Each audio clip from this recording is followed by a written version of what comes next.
Interior interest మీద నేను తెలిసిన ద్వారా వెళ్ళి డిజైన్ చేయించుకున్నాను. కిచెన్ నాకు చాలా అంటే చాలా నచ్చింది.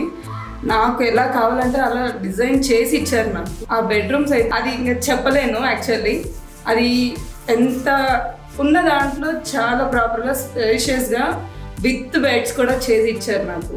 లివింగ్ రూమ్ యాక్చువల్లీ నాకు అది చాలా చిన్నగా అనిపించింది. యాక్చువల్లీ లివింగ్ రూమ్ నాకు ఉన్న దాంట్లో స్పేషియస్గా కావాలి అంటే వాళ్ళు ప్రాపర్గా ఎస్ఎఫ్టీలో కలర్ కాంబినేషన్స్ చాలా ప్రాపర్గా చేసి ఇచ్చారు నాకు. పూజా రూమ్ నాకు పెద్దగా వద్దు, యాక్చువల్గా ఉన్న దాంట్లోనే చిన్న చిన్న ఐడల్స్ పెట్టుకునేలాగా ప్రాపర్గా చేసి ఇచ్చారు. అది కూడా నాకు చాలా నచ్చింది. బాల్కనీ అందరూ యూజ్ చేసుకునే వుడ్తో వద్దు, ఇంకొంచెం ఎలిగెంట్గా అది ప్రాపర్గా ఉండాలి అని అది కూడా చాలా బాగా చేసి ఇచ్చారు. ఆల్ ఓవర్గా నాకు చాలా మా డ్రీమ్ హోమ్ని ఎలా కావాలి అనుకున్నానో అంతకు మించి చేసి ఇచ్చారు. నాకు ఇన్వాల్వ్ అయ్యాను, నాతో పాటు వాళ్ళు అంతకన్నా మించి ఇన్వాల్వ్ అయ్యి చేసి ఇచ్చారు నాకు. Thank you.